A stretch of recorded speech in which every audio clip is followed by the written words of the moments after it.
And we're recording. And so Reverend Mike is doing his hey there smile. Hi, everyone. Welcome to Thoughts on Talks, where Reverend Mike likes to not move his mouth for the first few minutes.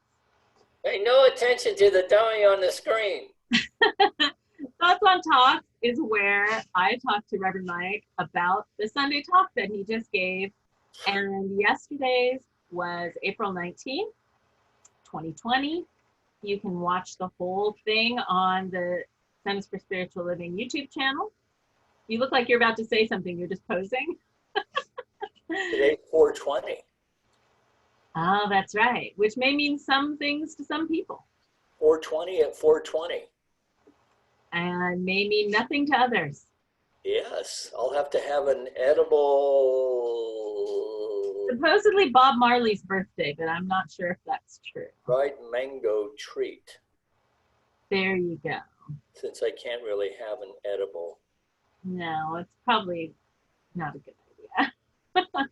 So, well, those of you who are watching, and if you're watching this like tomorrow, you can have today's 420 tomorrow. I give you dispensation.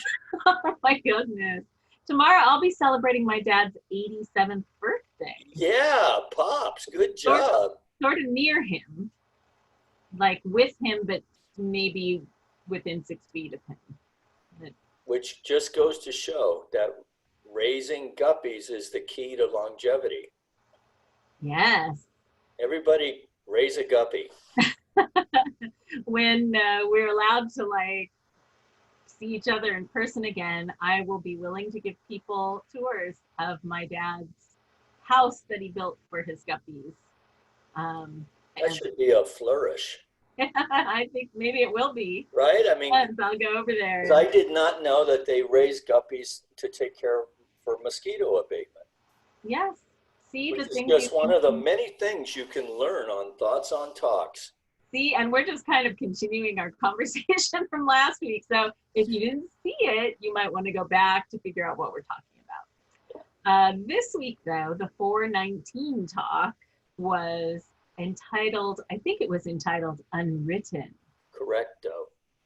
So that's like, ooh, does that mean you just didn't write your talk? The talk was unwritten? No, I had to pull that baby out of somewhere.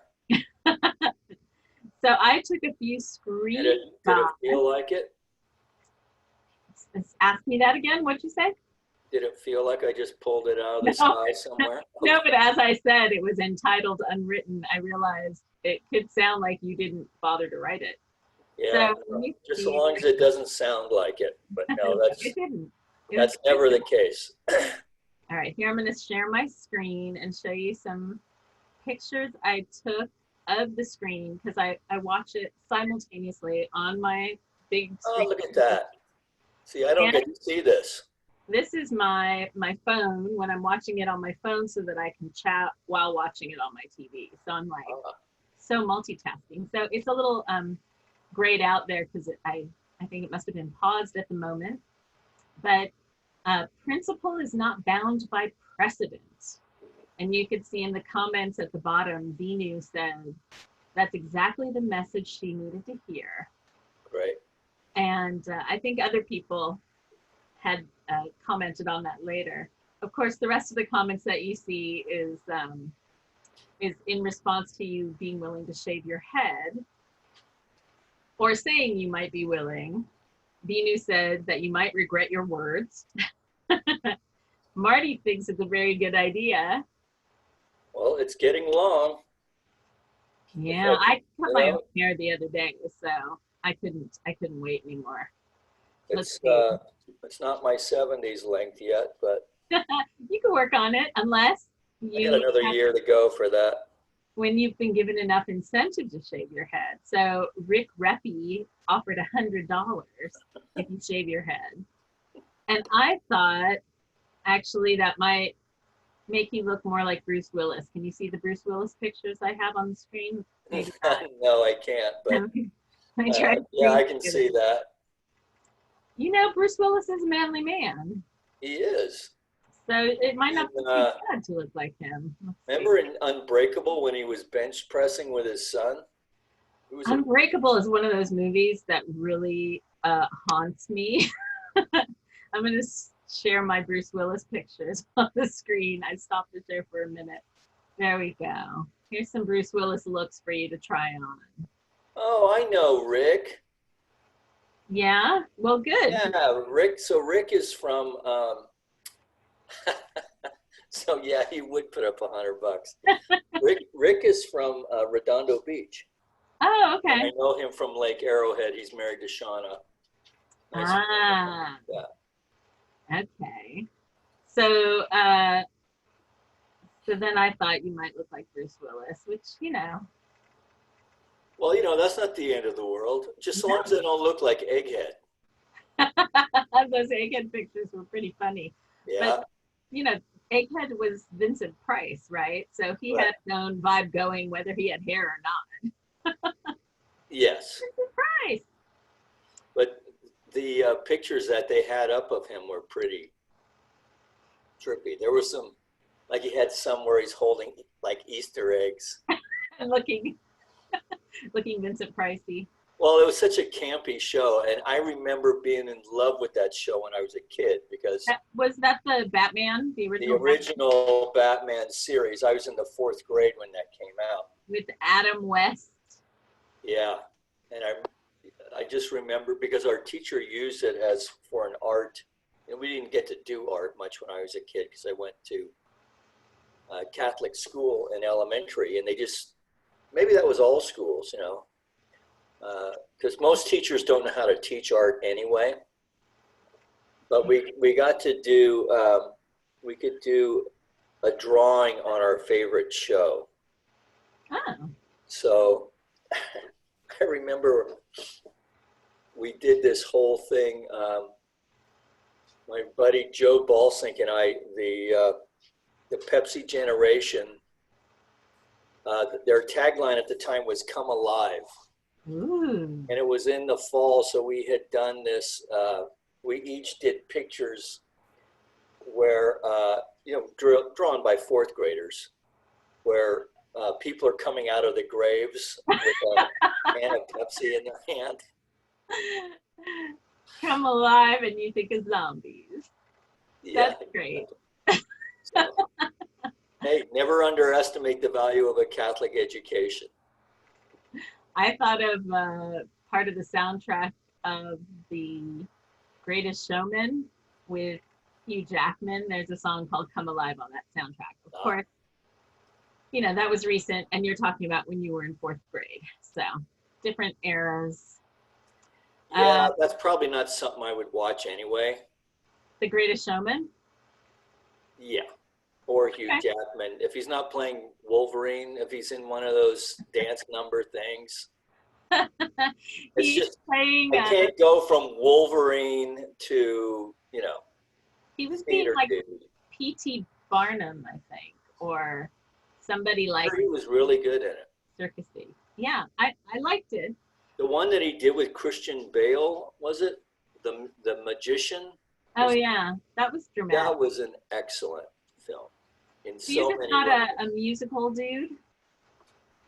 A musical loving dude? Musical theater thing? No. Yeah, in fact, I never went to the theater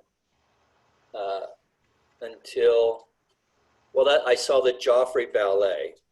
Okay. In the 70s. Against your will? No, it was actually my idea because there was a movie out at the time called The Turning Point.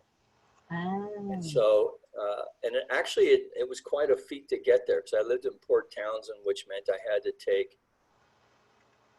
a ferry over to Seattle. Mm-hmm. And then you're on foot once you get there. Wow. Anyway, so, and it was pretty amazing. They did Romeo and Juliet, and it was a very sparse stage. Mm. And the balcony scene was done with just a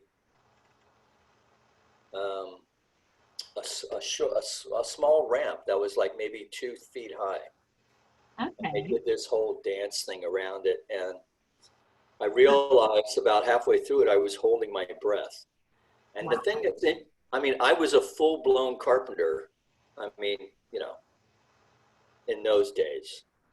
Did you go by yourself or with someone? I can't remember now. Mm-hmm. I probably took a date. You know, things like that weren't that expensive in those days. Mm-hmm. Yeah. But I never went to musical theater till Phantom of the Opera. Okay. And did you like that? Yeah, it was good. Okay. Yeah, saw it a couple times. Very romantic. But it has that creepy, dark side, and it has a bit of history in it too. So. Right. Yeah, I could see where you would like that. Yeah. And that was one of Weber's better outings. Yeah. Yeah. Well, I don't know that maybe the music, it's modern music in The Greatest Showman, but it's about having a dream that doesn't match anything that anybody has and making it come to life. So right. It's about a guy who invented the circus and right. Bringing together all the freaks and making them the freaks, making the circus freaks feel like they had value and let them stand up and be proud of something. So it has a lot of inspiring moments and good music and singing. You might check it out. Sounds like I should have watched it before this Sunday. Well, actually, with the Unwritten theme. Yeah, Unwritten made me think of a song that I'm going to put that on the screen share, or maybe not. Maybe I'll do a dramatic reading for you. Do you want a dramatic reading? So there's a song called Unwritten. It's by Natasha Beddingfield. I'm not sure, it's probably from the early 2000s.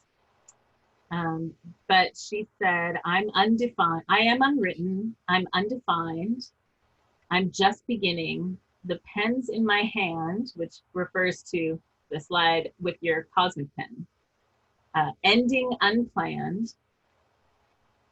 And the chorus is staring at the blank page before you, open up the dirty window, reaching for something in the distance, so close you can almost taste it. Feel the rain on your skin. No one else can do it for you. Only you can let it in. No one else can speak the words on your lips. Drench yourself in words unspoken. Live your life with arms wide open. Today is where your book begins. The rest is still unwritten. So I kind of was waiting for the musicians, for Jason and Ken, to do that song, although it's a Natasha Beddingfield, so it's a female vocalist, maybe. And maybe it's not really something in their repertoire. Well, that was actually in the talk notes. The song? Yes. Ah. And I listened to it and... Didn't do it for you? Yeah. Well, but, the lesson here is that I should call you first. Oh, that's the lesson. Well, you were talking about the cosmic pen, and I think I do have a screenshot of that slide. Let's see. That came before it or after it. There it is. The divine impulse is here, awaiting our use of it. It is the cosmic pen ready to write with you that which up until now has been unwritten. That which up until now has been unwritten. Ooh, and you capitalized unwritten. And you gave yourself credit, Reverend Mike Mick. So now Beck, I'll tell you what that was. It's just watching the stuff that Beckwith is putting out there now. Mm. Particularly that he has kind of a captured audience in a way. I thought, I should start doing, when I actually have an original thought, I should probably start giving myself credit. Yeah, because this right here, this can be shared. Maybe I'll share it on our Facebook page with you in it, so people know that Reverend Mike Mick is Reverend Michael McMorrow. And Lorraine's painting behind me. That's Lorraine Strebe, right? Yeah. That we talked about in another episode. So yeah, this is socially shareable. So when yeah, okay. I'll talk to you about something offline. Okay. That has to do with Lorraine. Okay. And a future show. Oh. Okay. Now everybody's gonna want to know. So yeah, that one came. That came right to me there. But I love the idea that because we talk about this idea that there's a power for good in the universe, and we can use it. Mm-hmm. Available to everyone, and we can use it. And I've always connected the teaching as a set of spiritual tools that we can use. Of course, I came out of the trade, so, but I never thought of a pen as a tool. Oh, interesting. But the pen really is a tool. It's mightier than the sword, I've heard. Well, not only that, but it can't use itself. Right. Right. Ooh. So, I've just finally finished my manuscript with the help of Angela. Yay. And so this writing thing is, I've become more aware of, just writing generally. Mm-hmm. It's funny because when you go to writing workshops and stuff, they talk about how this is just your first book, like you've got another one in you. I don't know about that, but the way I've written, the way that I've written it, it's a very introductory. It's kind of a down low spirituality book. So in the beginning, it just talks about the challenges of working people. Mm. It's targeting men because that's what I know, and tradesmen in particular. But now today, I mean, there are a lot of women in the trades now. A lot of women in the trades, and I don't know that people understand. You can make a really good living as a tradesman right now because nobody's in it.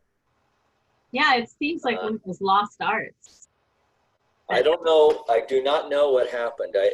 I kind of feel like labor lost its luster. It used to be something, well, in Europe, it's still honored, right? So they have, in Denmark, in Germany, they have strong guild systems. Even for tradesmen who work for homes.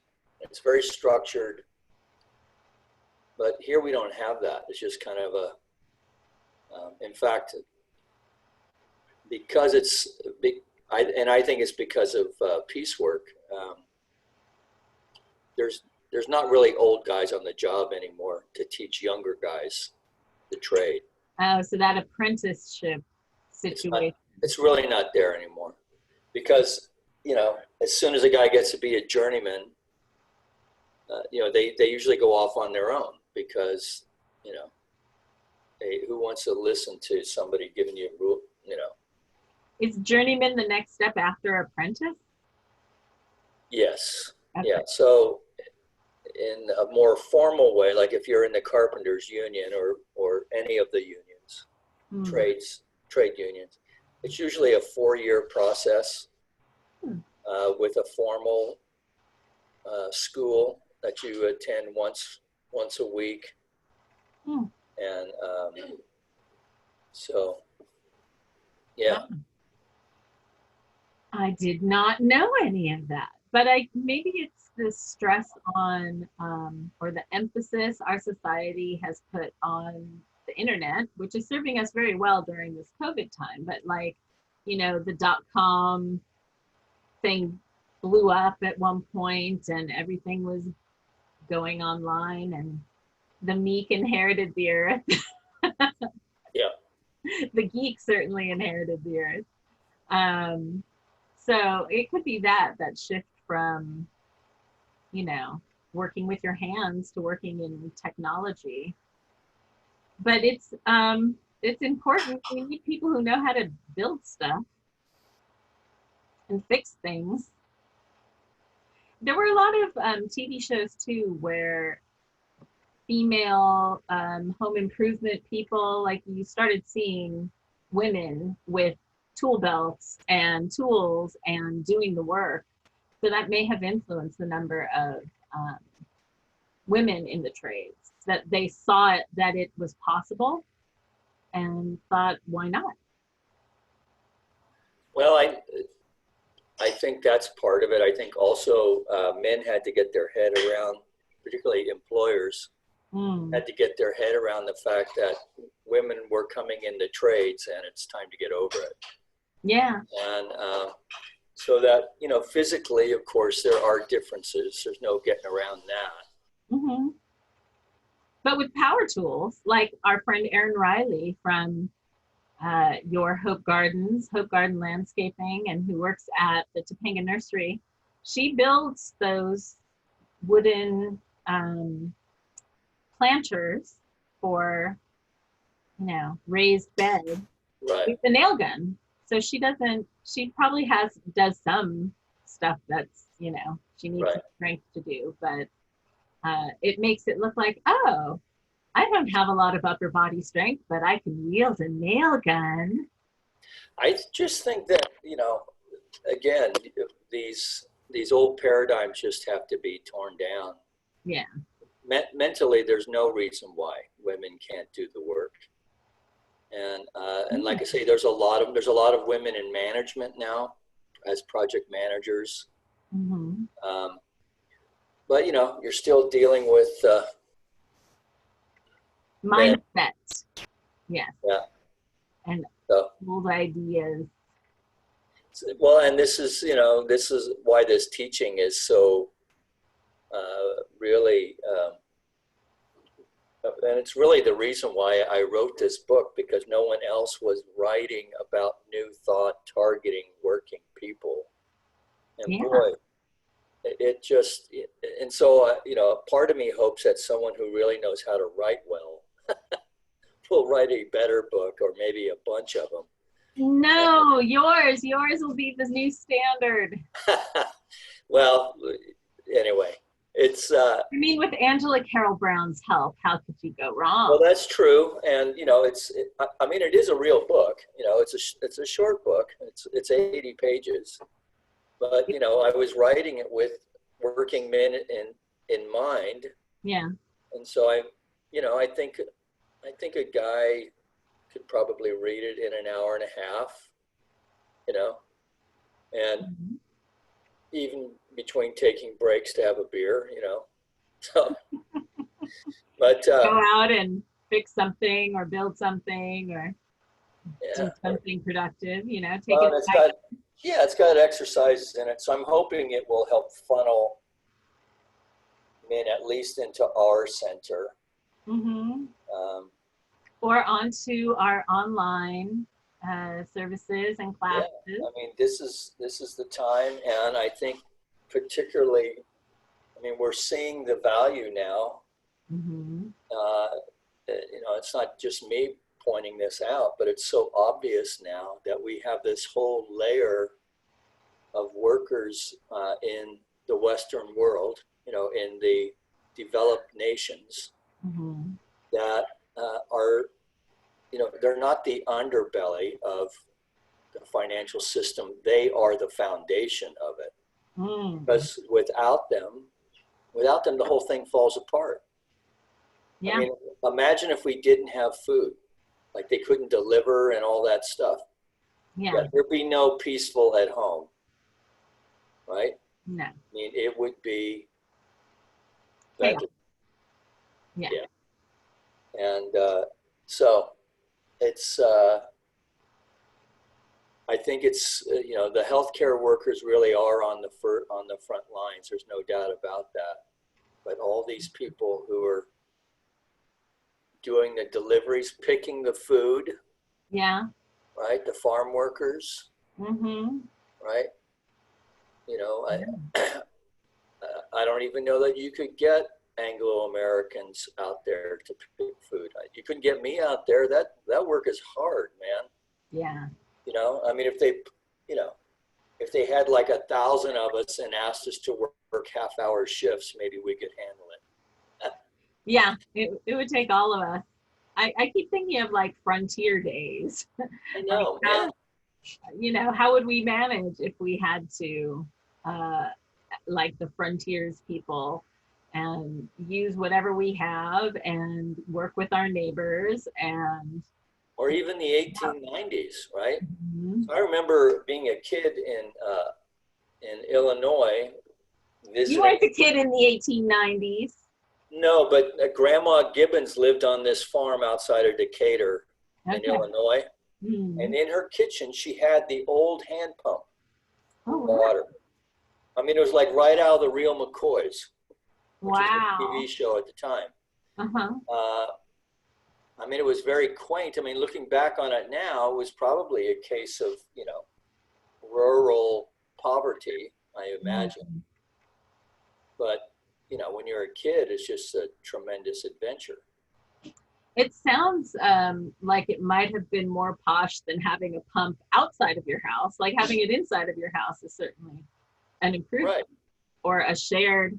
I saw Trevor Noah from The Daily Show was talking about how he grew up in South Africa, and he said his house had their own pump right outside their house, but a lot of his friends had to share with several houses to pump the water or walk a distance, or when he would visit family members, he would have to go quite a distance and bring a wheelbarrow and fill these giant things up with water and wheel them back. Yeah. It's on YouTube. You can find it. It's when he would talk to the Daily Show audience between takes, and he would tell these stories. He's also written a book, so he mentioned these things in his book, I think.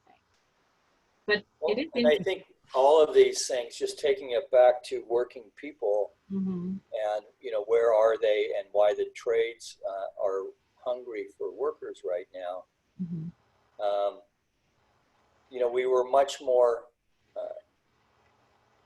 attached, you know, like I started working the trades in the 70s. Most of the guys that I worked with had a connection to the farm, right? So either they came from the farm or their family still had a connection to it. Mm. And so blue collar was always kind of a, you know, there was always kind of a judgment about wearing dungarees, like in the 70s. Okay. Parents were not keen on their kids wearing Levi's school because it was like a class thing. Okay. Right. But then, you know, it kind of became the counterculture. Yeah. You know? And then, of course, in the 80s, you had Jordache and designer jeans. Yeah. So they got to be chic or whatever. Right. And then when finally, when grunge came into popularity, I was finally in style for about 3 months. With flannel shirts and plaid. Flannel and jeans and work boots and all that. It's like, all right, I don't even have to change to go out now. Did you listen to the grunge music though? Right. Did you listen to Nirvana? So that was quite a digression we just had. Have we had anything but digression at this point? Yeah. Well, let's see what other pictures I have from your talk. Did you want to say anything more about principle is not bound by precedent? It's Ernest Holmes after Thomas Troward is what you put on the slide. Yeah, so Thomas Troward. Judge Thomas Troward. Thomas Troward lived in India. Mm-hmm. And he retired to England when he was finished there. So this would have been colonial England. Mm-hmm. And he was a student of the Indian culture and Vedic, what we call Vedic spirituality. I don't know what they would have called it then. I think Indians call it Vedic. So maybe the Brits did too. I don't know. Yeah. They, you know, we won't get into what the Brits did, but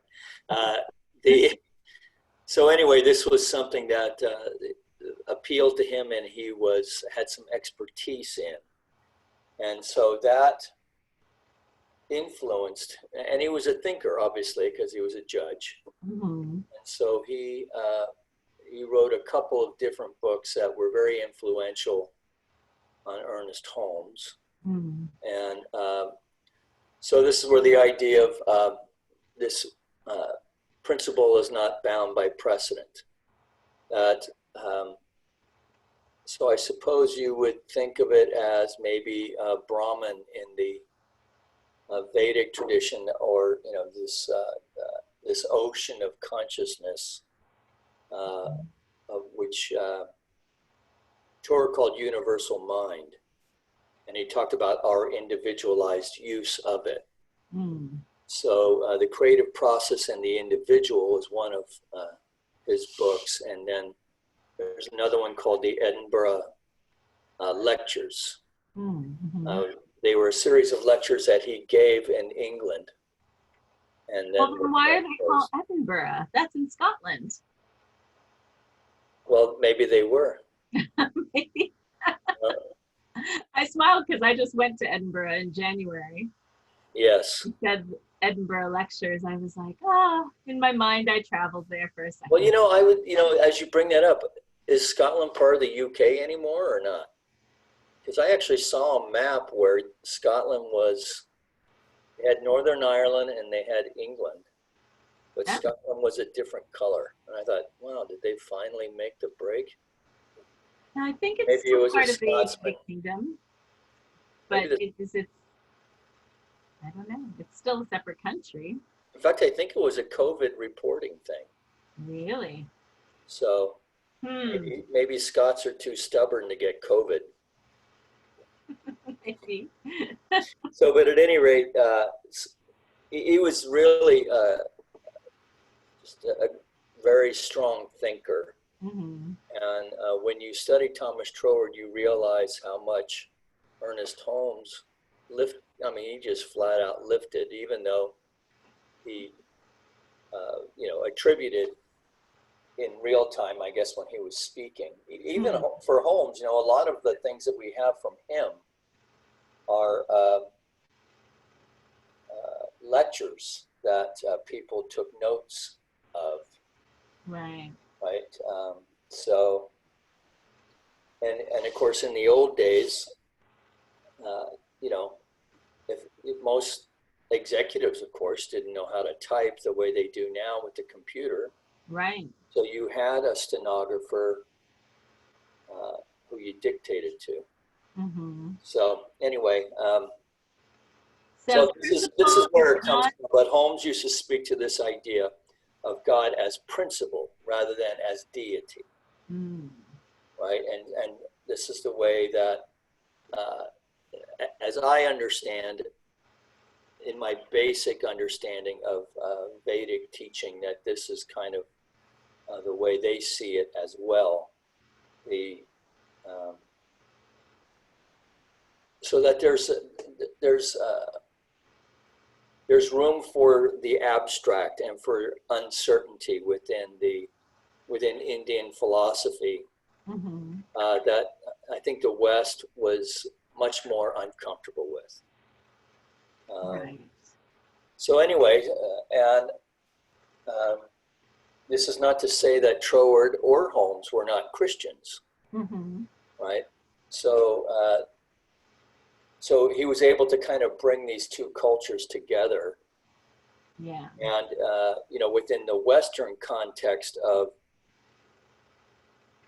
I suppose, power and how to wield power, that it was possible to wield spiritual power through the conscious use of mind. So Troward explored all that: objective mind, subjective mind, the universal subjective mind, which we call race consciousness or subconsciousness, how thinking on things out in the objective world and the things that we want to change have to, that there needs to be enough. In fact, this is where the term spiritual prototype comes from. Right, so that seed thought that we have for something different, right, different than we're currently experiencing it, and knowing that so fully and completely that it becomes subjectified or part of our subconscious, to where we've actually now created a new default system about the way that we think and experience the world. And I like it. yeah, I'm just sitting here smiling because it's all really cool. right. And it's all Thomas Troward, and then Ernest Holmes. And of course, Ernest Holmes was also a big fan of Emerson also. Mm-hmm. So apparently his mother loved Emerson. They grew up in that area anyway. Okay. And so that was like something the family, it's like kind of a family study along with the Bible, I guess. So an interesting, I mean, to be a student of Emerson and read the Bible together, even that's kind of an interesting education. Yeah. So Holmes didn't have much formal education.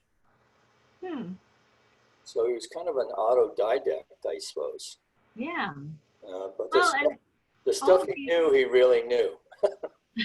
All of these different influences, like, what if Troward hadn't been living in India and hadn't been willing to study what people in India believed, then we would have had to wait for somebody else to be willing to do it, or wait for their take on it.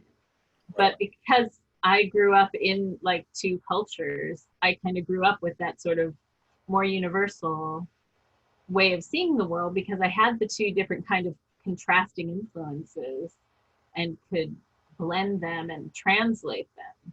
So, I guess maybe we would have had to wait for, when did the guy who started the Self-Realization Fellowship, the name escaped me. When did he come? Paramahansa Yogananda. Yeah. He came in the 20s. Yeah, He that's was what a it's called. contemporary of Holmes. There was a guy before Yogananda called Vivekananda. Right, he came to the world's Argument of Religions. Right. Right, in the 1890s. Okay. And blew everybody away, by all accounts. Because he too, like Yogananda, was able to articulate Vedic teachings through the prism, or through the lens, maybe would be a better way to say it, through the lens of Christianity or Christian thought. Yeah. So, yeah. I have a friend who's a Unity minister. We were visiting the Self-Realization Fellowship in Pacific Palisades, or wherever it is near here. And he was telling his nephew, who is with us, that he thinks Yogananda did Christianity better than Christians. Something like that. And the nephew said, why? And he said, because he gets to like the heart of the teaching without being caught by all the interpretations. At least he liked it better. But I thought that was an interesting way of putting it.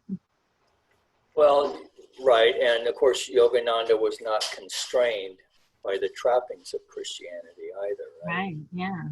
So, plus, he was, I think it would be safe to say and accurate to say that he was an enlightened being also. So there is that. Yeah. Because the thing is that if you are studying, there's a lot of mysticism in Christianity anyway. It's just that there's so much baggage attached to it now. Well, and I don't want to get into the reasons why, but just that there is. And yeah, I know I probably hear about it, and I'm a bit more sensitive to it because as a religious science minister, like I spoke to on Easter, so many of us are refugees from other religious denominations. Mm-hmm. And so, that is So our experience of Christianity then is through the lens of our last denominational resentment. Which is fine, but we need to acknowledge that they're there. Right. Right. So, but boy, you know, if you cannot read Christian thought, you know, if you cannot read the, or, you know, the New Testament or, you know, Acts and, you know, Paul's epistles and so forth, and get some, you know, value out of that, then you really need to heal your stuff.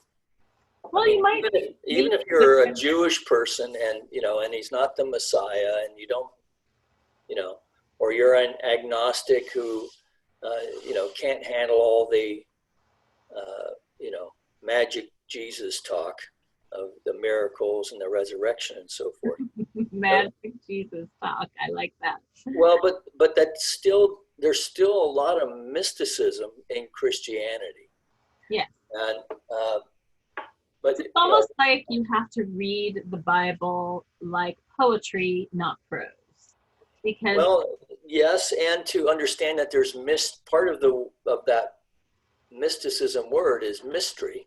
Right? So I always find it interesting that Westerners are much more receptive to Eastern mysticism, probably because we don't know anything about it, right? Because it's mysterious. And so the mystery is there to keep us curious.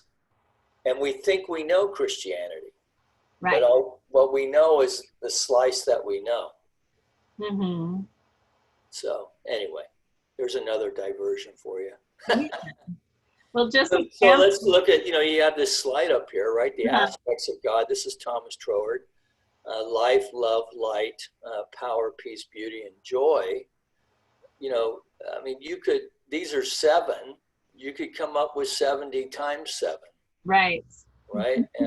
But these are nice ones. And I have to say, it's not something that I was raised with. Okay. To think about God as life.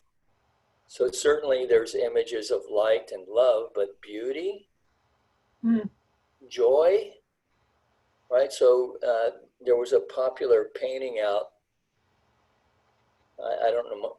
I think I became aware of it in the 80s, of the laughing Jesus. Yeah. Well, that thought never occurred to me. That's why I think it struck people so much that it became a thing, that everybody was like reacting to it, because a lot of people hadn't thought of Jesus as an actual complete human who sometimes laughs and sometimes has fun, and you know. Well, and you know, because he did have a stint at the Comedy Store in Nazareth for a while. No, but if you think about intelligent people, though, I don't know anyone who's intelligent that doesn't have a good sense of humor. Because to have a sense of humor is to see irony in the world, right? Mm-hmm. And so even the Son of God the Son of God of everyone, right? Of any human being would have to see the irony of the whole thing. What if some of the stuff he said that was written down was actually meant to be a joke? And people didn't get it. Now we have to go through and look at everything and see if we can see the joke. Yeah, exactly. That'll get people looking at the Bible. Well, when the thought occurred to me, right, and then of course, as I got older and I was a carpenter, I remember one day having an insight where I got a big old sliver in my hand. And I just had this insight. Wow, one day. What happened? You muted yourself.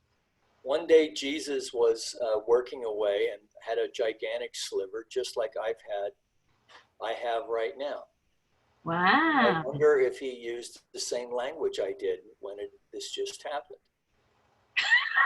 The bad language? Right. I don't know how you say son of a in Aramaic, but I have to wonder if he did.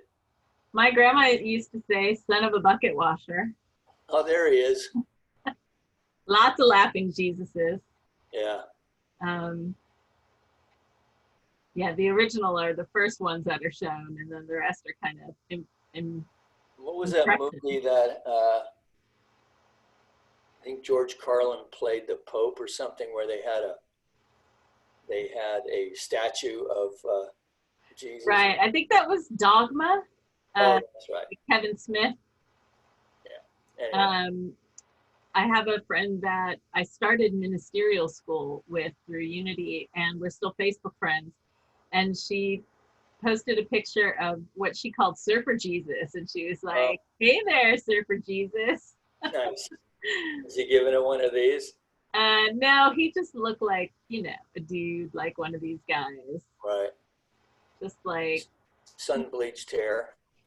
Yeah, loose, kind of maybe like this guy on the right, top right, where it's like, hey, you're a good-looking guy. Well, and clearly he was charismatic, right? Mm-hmm. You don't get 12 working stiffs that just drop everything and follow you. It definitely wasn't the Hollywood version. It was, I don't know what it was because I wasn't there, but it wasn't that. It was like real life people having this experience, but these teachings that came out of it, are very powerful. So, yeah. So for people to, I understand why people get their hackles up, but I don't think they're doing themselves any favors by discounting it. Well, when you were saying about how people interpret it through their last resentment, I was thinking about how, because my family in Sri Lanka is Muslim, which they pronounce Muslim there. But they are in the culture of Sri Lanka, which is a Buddhist country. And so the way that they practice Islam seems to me culturally different. And I think it would seem to almost anybody who really looked at it, than the way Islam is practiced in an Arab nation, because they're in the culture of, the Arab culture with all of the things that interpretation brings to it. So one of my cousins is a feminist Muslim. And so she goes through the Quran and the teachings of Islam and points out where these things that we have learned to think are taught through Islam because we've heard it through an Arab interpretation or somewhere in the Middle East, or, it's an interpretation, she says, aren't actually in there.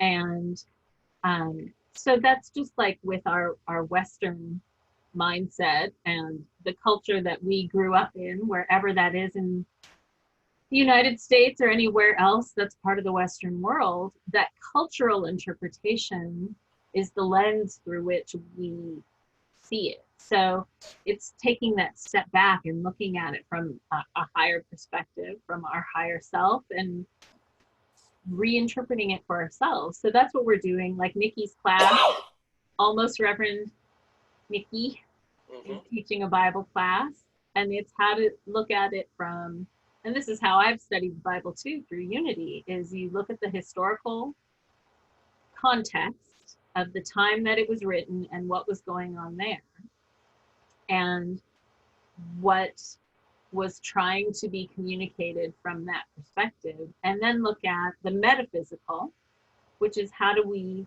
interpret that for us today. So it's you have to have the willingness to do that. You have to be willing to look past those who might have smacked you over the head with a Bible or made you feel bad about something, and then use a Bible verse to justify what they were trying to convey. It's but having that whole view, that overview, it is helpful. Right. Well, what I was thinking of when you were thinking about Muslims in Sri Lanka versus Saudi Arabia, say, or any of the other desert countries. because I've always believed, I don't know if it's true or not, but it would sure seem like it would be, that the desert is very much like the character that's not mentioned, right? Because the life was so difficult. I mean, when they, even within the Hebrew Bible, when they speak of going out into the wilderness, right? Well, you know, it's the wilderness like the desert, like, you know. But how much has the landscape changed since biblical times also? I mean, there may have been parts that were more of an oasis, but have changed and are not that way now. Well, if you look at Qumran, the archaeological place in Qumran where they found the Dead Sea Scrolls nearby, they had these huge, they have these huge cisterns where they captured the water from the rainy season because they would bathe, they would take these ritual mitzvah baths, which in the springtime, which was probably very refreshing. And by late August, probably not as much, right? Because, you know, by that time the water was probably pretty foul. So there's a archaeologist, I think she's out of Chapel Hill, Jody Magnus or Mangus. I'm not sure which. All right, let me see if I can look her up in the background. She's got a course in the teaching, the great courses. And I've seen her popping up in all kinds of specials. The Holy Land Revealed, Books That Matter, City of God. That sounds like her, yeah. Archaeologist unveils mosaic art hidden in ancient Israel. It's like Jody Magnus, Magness. Yeah. Here, and I'll share my screen. Yeah, when I first saw her do her thing for the teaching company or whatever it's called, Great Courses, I thought, man, I'd like to take, yeah, that's it right there. The Holy Land Revealed, that's the one I have. Okay. It's like, I don't know, it's several 30-minute lectures, maybe 30. Okay. I'd love to take a class with her. And then I realized, oh, I probably could take a class with her now online. Yeah, there you go. The prices are right there. Right. But if you click on there and you show interest, but don't order anything, then they'll send you, you know, you can get a lot of these classes for like $100 if you just wait. And of course, now you can download. And it looks like there's an audio only version from audible.com, which I've just learned because I joined AARP when I turned 50 because I could. And Audible, through AARP, you can get a $2 a month discount on audible.com.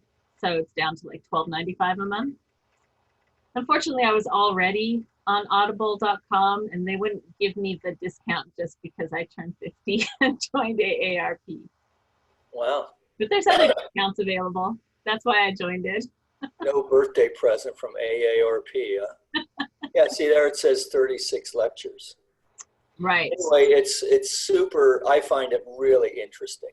Cool. Because she does go through the Dead Sea Scrolls and she does kind of pick at some of the translations.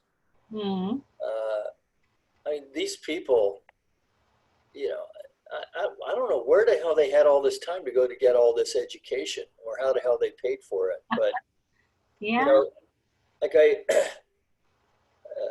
I suppose it's because of podcasts and so forth, like someone like Krista Tippett who went to Brown and then got all this other and divinity school and blah, blah, blah, blah, blah. And I'm like, wow. I just, for myself, I suppose part of it is, you know, having the interest in doing it. Um, And I never really found. well, I was never told really by somebody, found the love. Go ahead. yeah, somebody who had a PhD uh, told me that it's more about endurance than academia even. It's because it's a big project to do your dissertation, your doctoral dissertation, and it's not like with other processes where you have deadlines and stuff. You have to create your own, so it's very kind of entrepreneurial really to complete that. So you were doing different things. Yeah, well, it doesn't matter, Right. It certainly And you doesn't could matter. still go back to school if you really, really wanted to. I wouldn't mind going to school. I just don't want to write a paper every week about bullshit that's not all that important. Well, that's what the Great Courses is for. Exactly. So I feel like it's a wonderful way for me to kick back and learn stuff. I take notes. I write down, oh, that's really interesting. And I'll, get online just like you were doing here. I'll go down the rabbit hole and explore, I mean, in a way, with this whole internet thing and one of these, right? Yeah. And YouTube, you can learn almost anything. You can learn quantum physics on YouTube. You can. And actually, there are a bunch of universities who are offering courses for free online right now because of the pandemic. I learned how to cut my own hair on YouTube last week. You can. So we have at our fingertips, quite literally, I had a message when I picked up my phone and looked at it. We have at our fingertips, like, all the information in the universe practically available to us. And yet how often do we use it? How often do we? Yeah, but there's still value in education, right? Because part of it is knowing the right question to ask. Right. Right. And so maybe that is ultimately the value of education. First, to teach you how to read and how to put a complete sentence together and how to manipulate numbers so that you can at least pay your taxes. But even math, right? So, I mean, you take something like algebra, basically teaches you how to think logically through the use of numbers. Geometry teaches you how to visualize, right? So there was an interesting lecture that I was watching with, he'll come to me. Penrose, Roger Penrose. Okay. And that they were discussing another math geek, and they were discussing, and it was interesting watching two math geeks talk about math and how excited they get, right? Yeah, it's like they were talking about, like, the Christie Brinkley of calculus or something, or whatever the latest reference to that is, but just really excited, Anyway. Well, yeah, because that's their passion, right? Right. So they were talking about, which came first? There he is. Is mathematics something that is discovered, or is it a transcendent truth that's just out there? Are human beings making up mathematics, or does it really describe the world in a way that nothing else can? And yeah, I saw a 3-part docuseries that addressed those same questions by a female mathematician in England. And the result was that it is something that is out there, that is sort of a universal truth, and math helps us understand it. But, the symbols we had to figure out, but the reality of it, the patterns in nature are there, waiting for us to discover and understand. Well, the other part about it is, there's so much out. The thing that I also took away from, there's so much stuff out there that's in popular culture. And then, they're just kind of riffing back and forth. You're like, no, wait a minute, So I think Penrose said something like, Einstein said everything is energy. But if you look at his theories carefully, you'll see that's not really what he said. What he said was this, blah, blah, blah, blah, blah, blah, blah, and they start talking, they go off spinning off. You mean taking deep dives and digressions? Yes. So I'm like, okay, well, I can't start relearning the world of, layman quantum physics. Right. So Dr. Hannah Fry. Yeah. Magic numbers, her mysterious world of maths, because British people put an S at the end. And I saw it on, it might have been Amazon streaming. I don't remember where I saw it from. Might have been Acorn, which is British television. But it was just a few parts, and she did these kind of adventurous things like skydiving and stuff to talk about the math involved in all of these things. And then they got quantum and theoretical about it. And it was really interesting because she's kind of, a down-to-earth British but brilliant woman who can, and then the cinematography was also really beautiful. Right. So I always find it like, I wonder if her colleagues are like her geeky pimple face colleagues who aren't very photogenic. why are they geeky and pimple face? I'm just saying, right? So they pick out the attractive woman who knows how to talk about this stuff. I wonder if she really is like the top of her class, or she's like the one in the mid-range who's actually like a human being and knows how to communicate complex. Okay, Googling her. Let's see what we know. Hannah Fry. Right, it'd be like, the Sean Connery of Cambridge quantum physics, right? Instead, we get Stephen Hawking. Well, we all need the people who can translate. You see what I mean? Yeah.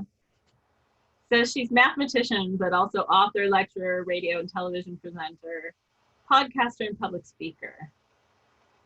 So, yeah, I know what you mean, but there's room for all of us. I mean, don't get me wrong. I'm impressed. I mean, it's light years beyond anything that I would understand. But I'm just curious, because clearly she was in some class of physicists, right? Whatever that cohort was when she emerged out. Well, it's kind of like Lynn McTaggart who wrote The Power of Eight and other books, where she's like a scientific journalist. So she understands the general principles, and then she goes and she talks to scientists and translates what you tell her so that the common person can read and understand. So we need people like that. No, I'm not bad-mouthing her. I'm just, so you probably know a lot of English people, right? Some. Anyway, I'm not going to go any further than that. Would you like me to pull my British? There's a lot of them in my family, right? Because I was born there. So. Oh, okay. Anyway. So back to Unwritten. So we've talked about how everything that's written is available to us, and there's still mystery. There is still unwritten. Do you like that? How I did that? You're laughing. There's unwritten. I'm just thinking we just talked about everything but unwritten. But I'm bringing it back because we're here for digressions, not necessarily for focus, but there is enough that is still unwritten. With all that we can learn and all that we can know, there are mysteries. Well, and it looks like we're going to be stuck at home here for a while. And this was what I was trying to half of that message yesterday was really about encouraging people to not start getting too stir crazy too soon. Yeah. Because, the first part of this stay-at-home business, it's been cold and rainy by California standards. And so it's been easy to stay indoors. Yeah. And as the weather starts getting warmer, right? Yeah. So, and to also know this isn't going to last forever. Yeah. And so now how can we take advantage of the great pause going forward to think about, that thing that we have yet to bring forth. So I have, for myself, I was close with this book with Angela. I was close, but it had been in the same kind of holding pattern for about 3 or 4 months, maybe longer. Anyway, so because of time, like the allocation of time shifted when we all had to stay inside, and that freed up some space for you to focus on the book again, do you think? Yeah, absolutely. Okay. And so it's part that, it's part not being at the church. I can find, for those of anybody who's still watching, we actually have a building, and there's all kinds of things. I do a lot of facility stuff outside of, being a minister, that things have to be set up. Yeah, and cleaned and repaired and maintained. All that stuff and repaired sometimes, and just whatever it is. I can find 1,000 different diversions. Yeah. Sitting in front of the keyboard. Yeah. So. And having worked in a church office previously, I know that sometimes I could have like a day that seems open and I have my schedule laid out and this is what I'm going to do. And somebody walks in and needs some kind of support, whether it's counseling or just asking questions or getting information. And that can, throw you off. It's still part of the work. And so you're not working by helping that person, but it may not be what you had planned out. Right. So that's part of it too. Well, and just, there's this other part of me that feels like what I'm saying in the book is going to be important now, even more important now. And, so. Yeah. Anyway, so I've taken advantage of the time is what I'm getting at. Good. So I don't think there's anything left unwritten except next Sunday's talk. And whatever our world is going to be when we emerge from this time, that's unwritten, and we all have to write that together and hopefully come to something. Well, we have this wonderful opportunity ahead of us. I hope we take advantage of it. I hope everybody takes advantage of it and not just some people. I have a feeling that there's around 50% of people who would want to just go back to the way things were because that felt like it worked for them, even if they were doing it with blinders on. I would like more people to see that there's a chance to do things differently and that we probably better do things differently. Yeah, well, isn't it interesting that Andrew Yang's idea of the, what did he call it? The standard income or basic income, whatever that was. And the reason why he picked it, this is something he reasoned out. You want to give them enough to raise their standard of living, but you don't want to give them so much that they no longer have a reason to go to work. Right. How that is now part of the conversation. Well, yeah, I thought of that too when a little over $1,000 showed up in my direct deposit. I was like, oh, that's what Andrew Yang wanted me to have. Yeah, so he called it the universal freedom basic income. Yeah. Yeah. And the thing that will be interesting, if you remember the way he talked about, because part of this is, of course, it's not sustainable to keep doing what we're doing. Right. So, you know, the president is right to be talking about these things. It's just, it's such a drag that he's so unskilled in the way he does it. But, but he, you know, this isn't the end of the world. It's not the way it's going to be. And I just find it interesting that Yang's idea now, through the unemployment paycheck protection or whatever it was, it's actually kind of getting a trial run. Well, if his ideas are making some waves, then maybe Marianne Williamson's ideas will also start making some waves, and you know, other people who have important things to say that ran for president and were in debates on that were televised, but you know, it's gotten narrowed down. I think it was crazy while it was going on, but I think the Democratic debate,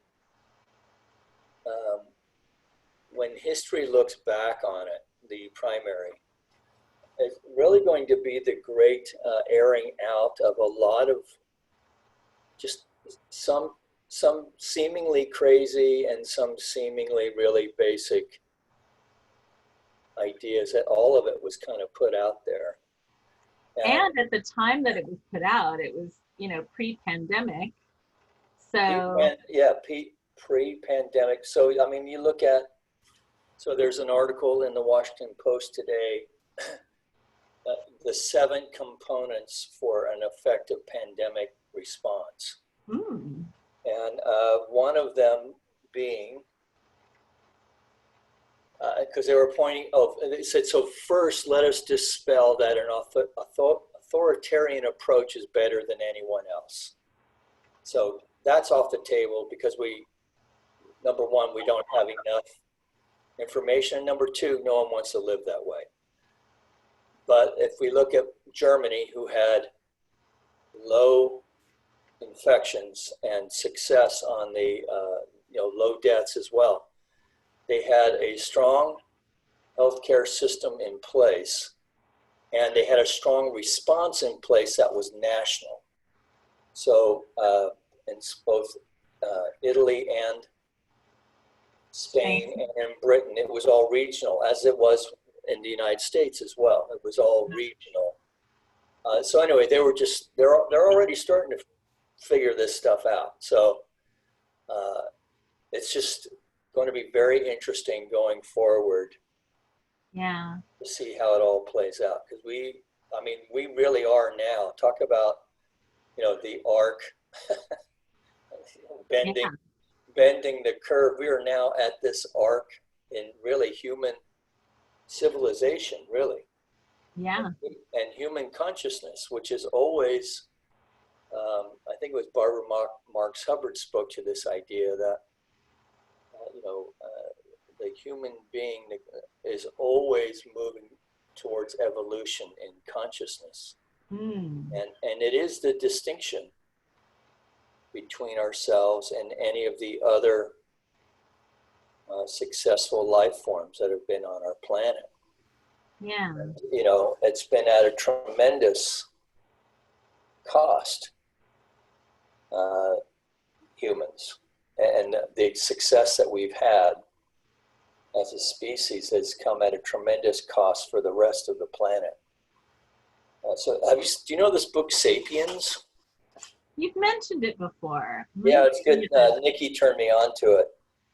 But it talks about the cognitive revolution that started happening, and I don't know what time it is, but we don't need to go off into another diversion. We may be on nonstop today. But the author's talking about, the time it takes to evolve something biologically versus the time one of the great successes of the early Homo sapiens was the way to develop story. Right. And the way to through consciousness and through thinking, evolve in consciousness, and so that changes or successes of the species happen much faster, like within a generation. Okay. And one generation teaches how to make fire, for instance, right? And to make it efficiently. Right. That's standing on the shoulders of others. Yeah, exactly. So each little component, like making a flint point out of a piece of stone, Mm-hmm. right? And how each tribe had their own little methods, but that the inherent genius of the people, is he's pointing out that intellectually they were no different than we are as far as potentiality. So they may not be able to solve a quadratic equation, not that any of us could, you know, Right. right? Yeah. But we could recognize it maybe. Yeah. But we would not be able to take a piece of stone and within 10 minutes make a spear point and go kill our meal. Right. And then dress it and prepare it, and right? Yeah. So anyway. So. And then that all has a tie-in then, of course, to, you know, the emergence of spirituality, Mm-hmm. as we began to interpret the way that we saw the world. Right. And then put causes to them. Mm-hmm. And be like scientists, test our theories, see what works, see what doesn't, and keep examining those things that do work for us. Yeah. Yeah. And then we can write our own unwritten books. Yeah, we've been doing it for tens of thousands of years. Yeah. So the question then is going to be, what are we going to do? Yes. Right. Big question. We have our homework for. And moving to the moon is not the answer, or to Mars. No. Yeah, that's not the answer. We can, you know, I think Hawking was the one, he thought it was the role of humans to seed the rest of the human, or the rest of the universe, because he thought life was that rare, human life. Wow. So I don't know if he's right or not. You know, Sagan. We'll have to study. We'll have to find the great courses on that. And yeah, I know Carl Sagan reckoned, you know, it was a very populous universe. We'll see. Hopefully they're not meat eaters. To serve man. Yeah, exactly. Is that Twilight Zone? Twilight Zone, yeah. The cookbook. Yeah. It's a cookbook. Twilight Zone's available on Amazon streaming now, or is it Netflix? One of those. It's of the original Twilight Zone series. You mentioned Carl Sagan. I found out recently that Sasha Sagan, his daughter, has written a book called, and you know, she's from that perspective raised by Carl Sagan and his producer Andrewian. For small creatures such as we, rituals for finding meaning in our unlikely world. So this is the daughter. Like the title. Yeah. So You know, that must be, you know, how do you follow a dad like that? yeah. Yeah, interesting. You go on YouTube. Yeah, that's right. Like the Kardashians. My mom noticed on a Star Trek commercial that there are Cardassians in the Star Trek universe. Oh, right. She's like, isn't that interesting? They're an alien race, and it sounds a lot like Kardashians. Yeah, they're not. They are something else. And I can't remember what they're called. Okay. If Stephanie was here, she could tell us. I can Google that too. Kardashians, but it sounds a lot like that, though. Yeah, let's see. Cardassians versus Romulans is what came up on my search. There's no R. Yeah, there is. It says Cardassian, but there's no H. Cardassian versus Kardashian. Right, which is spelled with a K. Right. They look like that. Right. They Because ruffles have ridges. Okay, now we're really digressing. So, everybody, write your unwritten stories with your cosmic pen. Yeah. Get to work. Do some research on the internet. Watch some great courses or just some YouTube. I watched TED Ed, which is Or like even just write a short story about, something significant that happened in your life when you were a kid. journal. Yeah, journaling's a great spiritual tool and helps us reflect our thoughts back to ourselves. Yeah. That's it. I think for Thoughts on Talks. The Elza Avenue Journal. What? Instead of the Wall Street Journal, I can start writing the Zelza Avenue Journal. Ah, there you go. That'll be your next book. See, you've got another one in you. Yeah. Okay.